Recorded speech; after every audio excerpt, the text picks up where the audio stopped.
Hi there and welcome again, and here we are with a new section. And at this point you know how to use things like loops and functions and conditionals, and even you know how to do file handling with Python. And in this section we're gonna have some lectures where you learn how to perform some more advanced functionalities that will really help you understand and do things in certain scenarios when programming with Python. And these are things like understanding and using external libraries, and handling dates and times in Python, and commenting and documenting your code. So quite a few interesting things, and after that you'll be ready to build the first real-world program along with me. So yeah, let's go quickly through this section and I'll talk to you in the next lecture.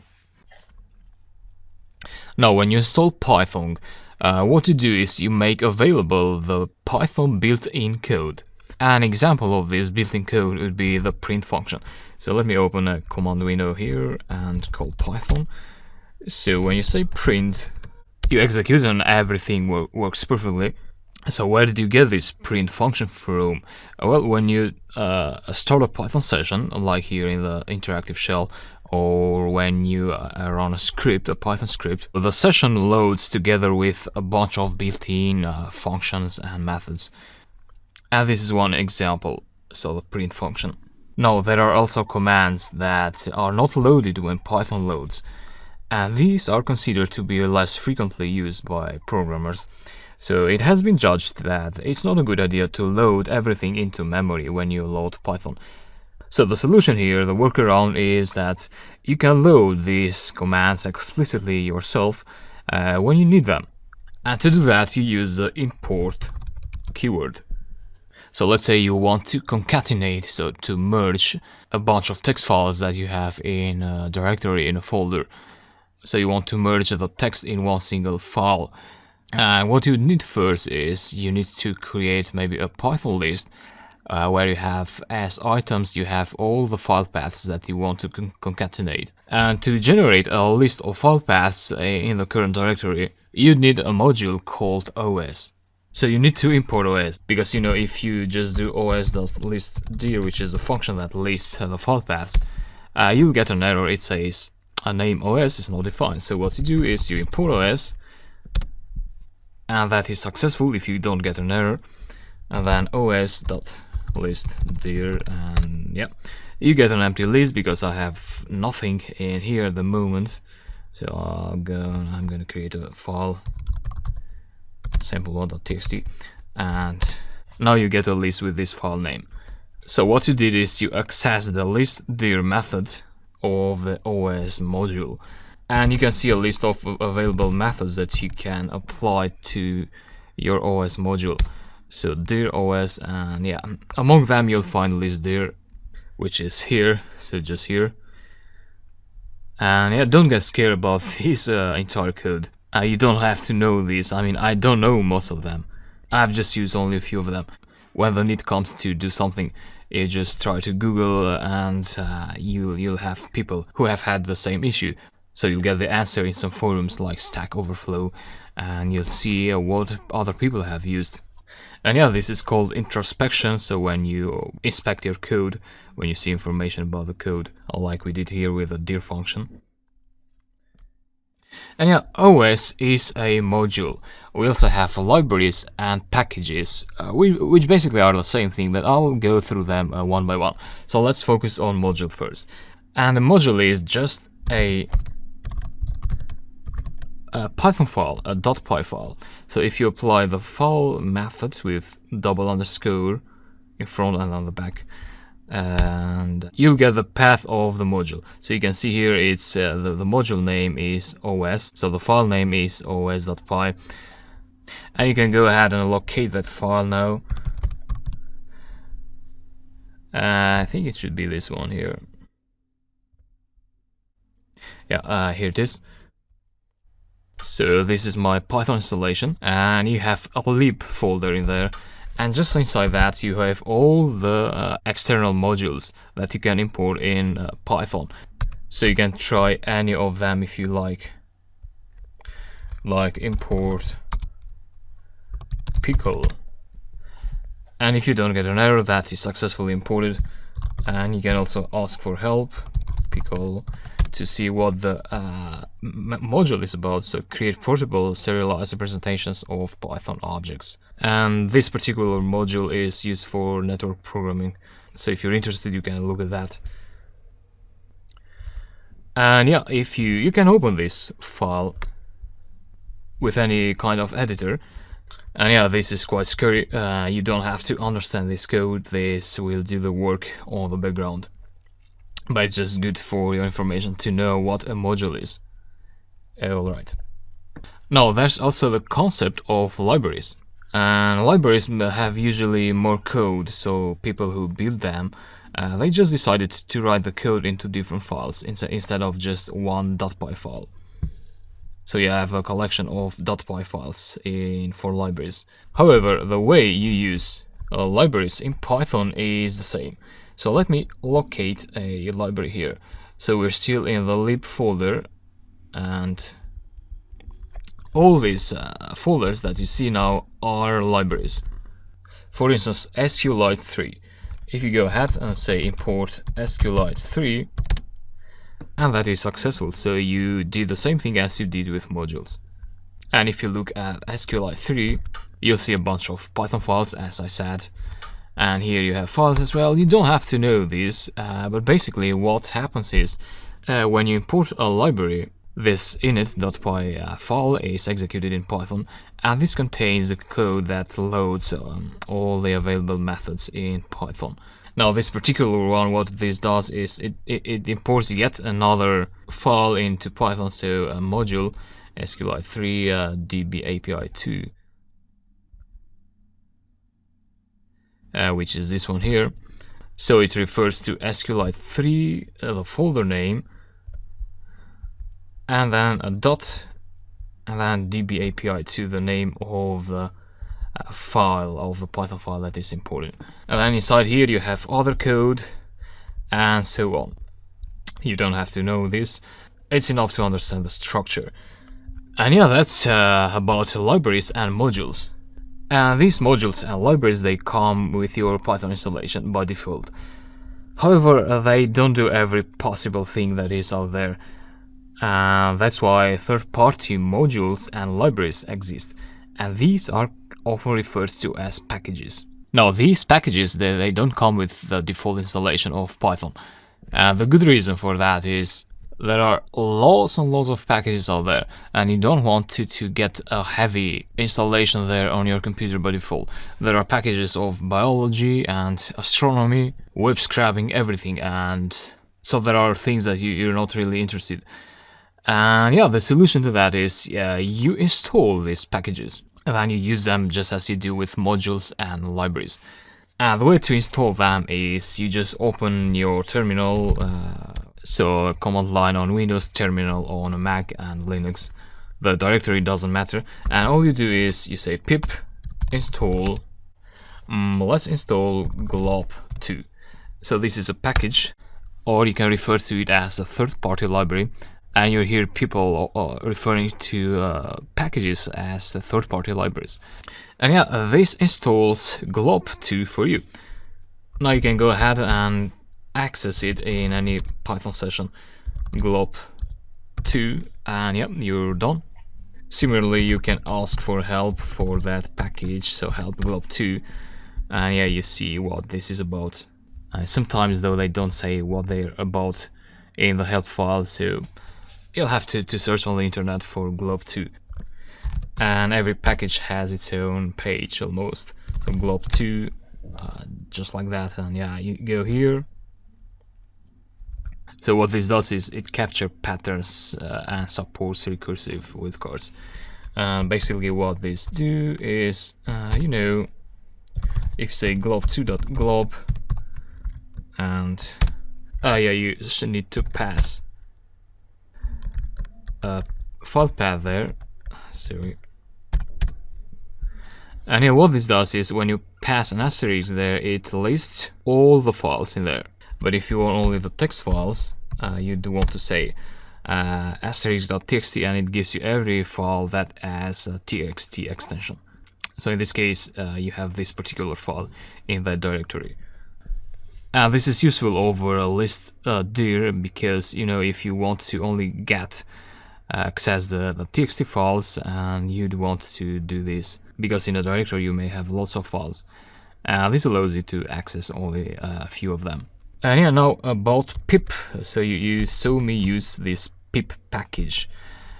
Actually, pip is a library that comes installed with Python, and you can find it in the scripts folder. Pip, so pip.exe is for Windows, and pip is normally in the computer search path, which underlies that when you are in your terminal and you do pip, your computer knows where to get pip from, so it gets this pip.exe. And pip, then what pip does is it downloads the package, and once it downloads it, it installs it. So if you go up here, yeah, it says pip install glob 2 and downloading and installing the package. And then the package is there in your system, and you can use it as you do with modules and libraries. So to sum it up, modules are Python scripts that you can import into Python, and libraries are collections of Python scripts, and you can import libraries as well, and also packages are third-party libraries. So 3 different terms are there, but library, you can use the term library as a general term for anything that is imported in Python. Just for the sake of simplicity, people do this. So that's about this lecture, and you could even make it through without knowing this information that you got from this lecture, but it's good to understand these things, as you can also understand and be able to fix problems that you might get with modules and libraries or packages. So yeah, if some things look unclear to you, then just drop a question, and I'll talk to you in the next lecture. Hey, hi again, and in this lecture you're going to learn how to comment and document your code. That is very simple actually. So what do I mean by commenting and documenting? Well, commenting, let's suppose you write a script and then you want to give that script to other programs, or you're just working in a team or with other developers, and what you want to do is you want to find a way to document your script to your colleagues. And that's what commenting is about. So comments are this. So you start with a hashtag and you write whatever you like. Let's say create empty file. So what I did here is, I had this script, that what this script does is it has a function that function creates an empty file called sample1.txt. And if you give this script to someone else, they may try to read the code and understand what you're doing there.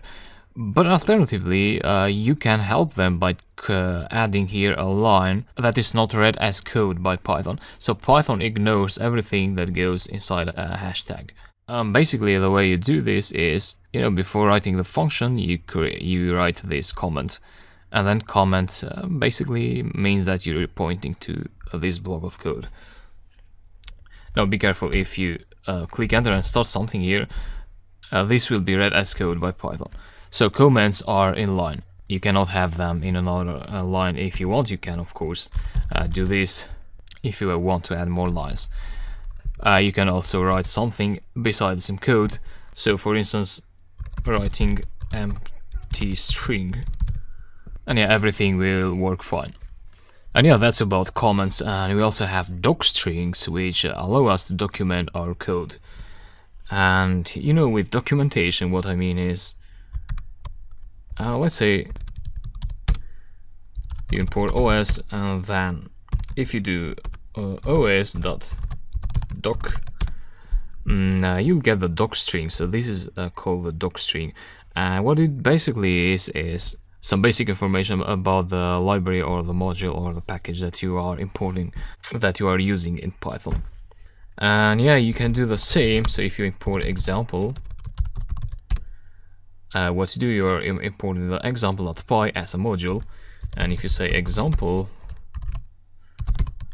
and __doc __, in this case you don't get anything because you don't have a doc string in your file. So if you want to give some information about your script to other people, you may want to add a line here with triple quotes, like that, and between those triple quotes it comes a docstring. And that would be something like, you know, this script creates an empty file. And if you save that, you go to the command line, and if you, well, you wouldn't be able to access it right away if you try like this. So it's still empty because Python is still holding the old version of your example module. And by the way, to import Python script as a module, you need to be in the same directory with your Python script. So I open this command line in the current directory. And yeah, to get the docstring, you can either close this session, so the interactive session, and then open a new Python session again and import example.py and then access the docstring. Or if you want, you can do another trick. You import the imp library, and then you say imp reload, and then you pass example, so the name of the module you want to reload. Yeah, then you do the same thing, and then you get the docstring in there. And similarly, you can have docstrings inside functions as well. This function creates an empty file, like that, and yeah, go to the command line. Let me try exiting this time. So exit the script, start again, import example dot create file dot doc, and you get the line in there. So this function, it should be this function. Anyway, this function creates an empty file. And as you can see, you can access functions from your module using the dot notation. You know, if you do like that, that will execute your function, your Python function, and it will create the sample.txt file. So let me try that by deleting this. Delete that, and we'll execute again. And sample1.txt is there now. And a last illustration, you know, docstrings, you can find them in Python modules as well. As you see here, we have os.py, which I demonstrated earlier, and you see the docstring in here at the beginning of the file. You can see R as well, which what this does is, you know, if you look at this docstring, this has some special characters, like this \n, and what \n does, it normally creates a break line when you are inside a string.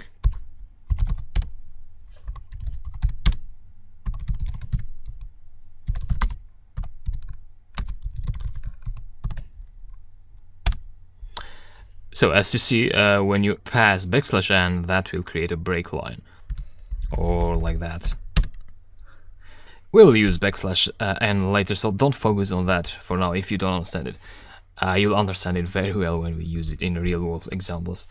So if you think you're having such special characters, it's good to pass R there, and that will treat the string as a raw string, so it will ignore such characters. So it will not treat \n as a special command for break lines, but it will treat it as a single character. So it will print it along with your line as \n.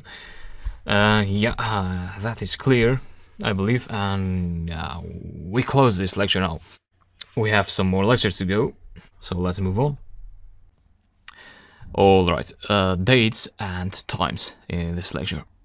And before going through the code, I would first like to mention a few examples when you'd use dates and times, because for now I believe you don't have much of an idea on how you're going to use dates and times in Python, or how does this code look like. So dates and times, you may use them, you know, let's say you want to create a script that generates files automatically, and you want those files to have as a name, to have the current date.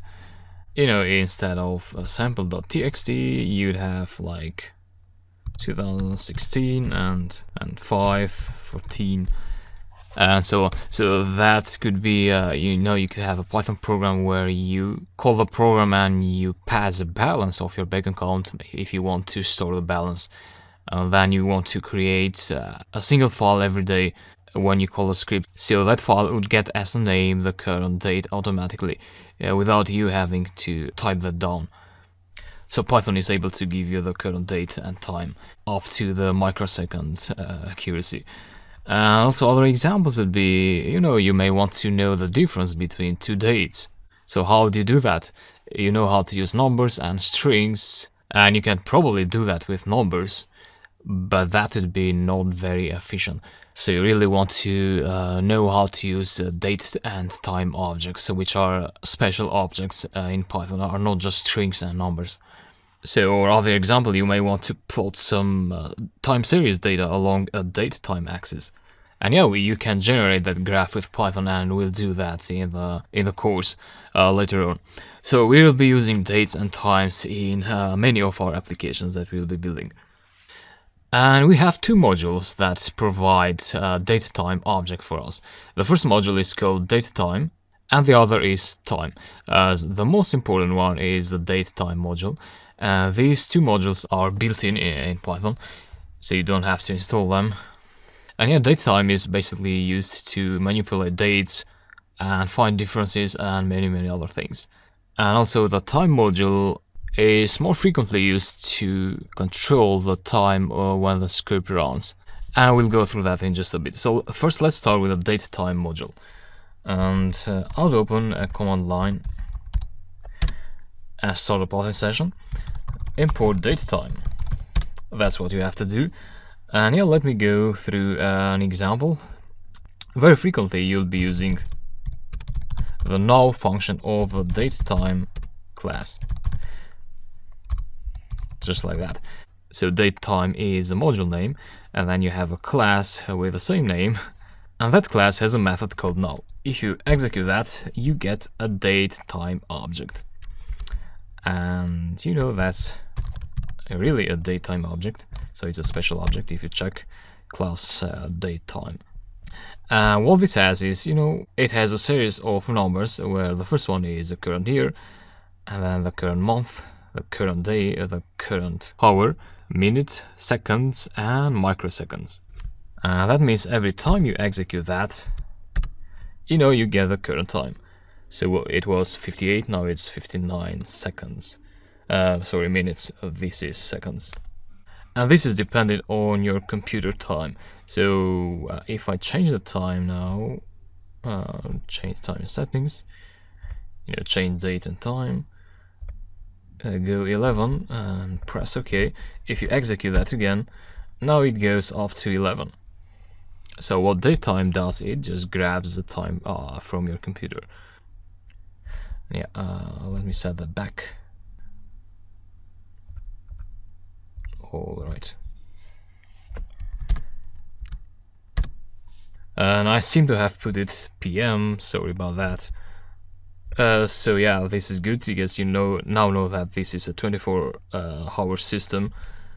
Yeah, I put it PM, and it's 11, and that should be good. Great. Now what if you want to find the difference between the current time and a specific time? In this case, you want to pass that specific time manually. So you'd want to write that down manually, and to do that, you access the datetime class, and there you pass the numbers of your date. Let's say 2016 and 5. Let's say yesterday, and 11, 0, 0, and 0. Now I can either subtract the datetime now from this, or I can store this in a variable. Let's say yesterday equals to that. And then now you can also store this in a variable. So now is this, yesterday is that. And you can see that this has truncated the seconds and microseconds because you passed 0. So it's doing something intelligent. Something that you should be aware of, is that whenever you print out now, you get the same time because that time was stored in the moment you called datetime.now. So you get the same value again. And yeah, to make the difference, you do now minus yesterday. And what you get is yet another datetime object, which is called a time delta. And what that gives you, it gives you an array with the day as the first element, and then you have seconds, and then you have microseconds. Now, if you want, you can subtract from that. Let me store that in a variable. Let's say delta. So delta is that delta dot days, and you get the number of days there. And if you want, you can get the number of total seconds. You need to pass brackets in there. So that would be the total number of seconds, the difference between those two dates. And yeah, let's now look at an example how would we use datetime in this example. So what this does is, we are passing this file name to this variable, and we use this variable to name the file that we are creating. So what this will do, it will create a file with this name, and that file is here. So simple one.txt, and that will be an empty file. Now, how about creating a file that has as name the current date? And for that, what you do, is datetime.datetime.now, and you also need to import datetime like that. And yeah, let's go one step at a time. I'll open a command line in here.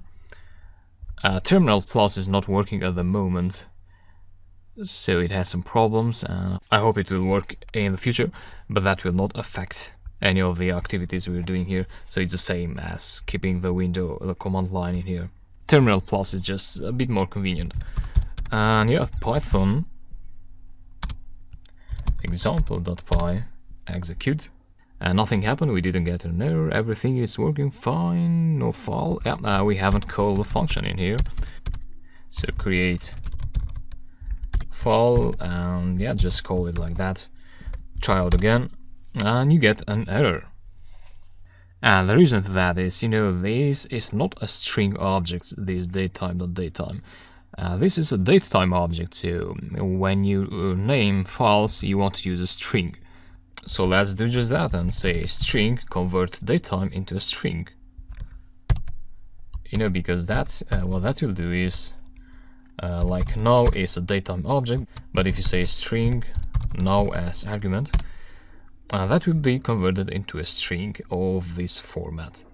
So let's execute the script again.